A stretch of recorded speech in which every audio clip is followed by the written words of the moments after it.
Good morning, folks. Here's a little problem I've run into in the past working with school data. Thought this could be helpful.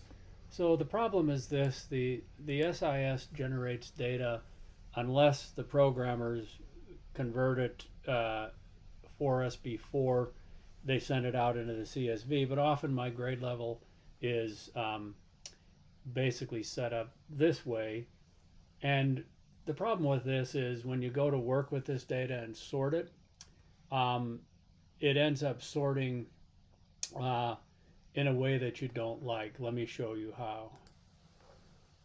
So let's say I have this data and I want to add um, a G in front of this for grade level because I want this to sort primarily because I'm going to have some kindergarten in here and I want to be able to sort that in the way that I'd like to see it. So if I were to sort this column, um, if I just sort numbers, like I just sort this list here, I'm going to get my ones, twos, threes, fours, fives, six, sevens, eight, nines, 10. That's all going to work actually the way I would suspect. But if let's say I have grades like this, actually let's just start with that. And let's say I have grades like that. Now, if I come here and sort that data, here's what happens. And this is the problem I'm trying to avoid. So if it's a grade 1, um, the next sort is grade 10, 11, 12, and then grade 2, and so forth. So that doesn't work well for me. So leave that like that. So the solution is to get a 0 in there, and on all of these, let's see if I could copy those down to does it give me, yeah. So if I do grade 01, now I'm getting my grade levels to sort. So that's the problem I'm trying to solve. Just simply solve that. So how could we get this to what I have here is two different formulas to convert this grade level. So let's just start with the first one here. I want to convert this, and I do have some formulas here. You can see we're going to build these up. Two different ways of doing this here. One is using an array formula, and I'm also using the let function, and I'm using the len function, the BYROW function, and so forth. And then this one is a little bit simpler because I'm just using the BYROW function. Again, the let function, the BYROW, and thereby avoiding the array formula. But let's see how to do this. So let's say we're working with this data here, row 12, that number 12. So what I want to do is go equal. I want to combine the grade level with a G. So I could just do something as simple as equals G and this. I get grade 12. And you notice I could copy that down. But that's going to give me my same problem. I'm not going to have those leading zeros. So let's see if we can't do this differently. How would we get this to add a 0? So I could say G0, and the problem with that is I'm going to get, and then if I copied that, oops, didn't want to do that.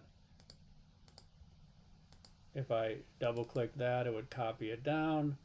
Again, it's fine for the G09s and 8s and 7s and so forth, but it's not okay for the G11.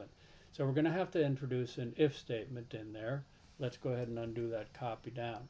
So far so good. We got the G0 and, but I only want that to copy. So let's move on to the next step. We're going to say if, and in this case we're going to use the len function. And the len function is the length function, the length of a string. So we're going to say if len of this, A3, okay, if the len of A3 is less than 2, then we will add a G0 and an A3, or else the false statement would be we would just add G and let's see, we've got to finish that out, and this.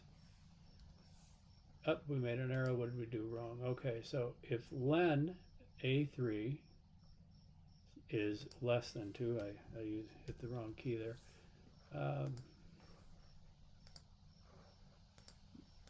Missing the comma. So if len of A3 is less than 2, G0, and A3, or else GA3. So now if we copied this down, there we go. Now I've got my data that I need to use for my converted data. And you know, I went ahead and I double clicked this spot here and copied down, but I often like to do this with a single formula. So how would I get this formula to copy down or get this whole row? Well, I could wrap this whole thing in an array formula. That would be a command shift return on a Mac, and if I do that, you won't see any difference because I have not defined this as colon A and defined this as colon A and defined this as colon A. And now my single array formula will give me that line. So if the length is less than 2, we're going to add G0 in front of each row, or we're going to just add a G. So as we scroll down and take a look at this, you can see the problem here is now I have a G0 on every row, whether it has data in it or not. So I don't really want that. So the next phase there would be to make that so that if I don't have any data, as you can see down here, when I get down to this line here, 188, I don't want those empty rows in there. So how do we do that? So what we would need to do is put in another if statement in here. So we're going to say again, if, on the array formula, if, in this case it's going to be len again. We're just going to say if len A3A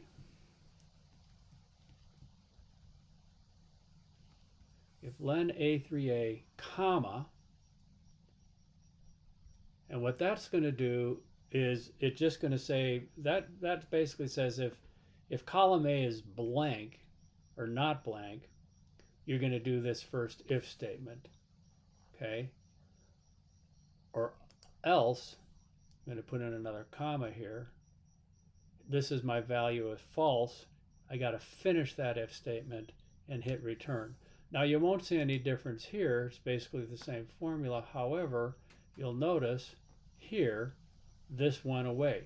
If I don't have any data in here, in this column, I don't have those empty GOs. So if I add something like a 4, notice that pops in, 4, and so forth. So this formula now is actually doing what we want. But I also want to demonstrate the new let function. That makes it a little bit easier still. So let me show that.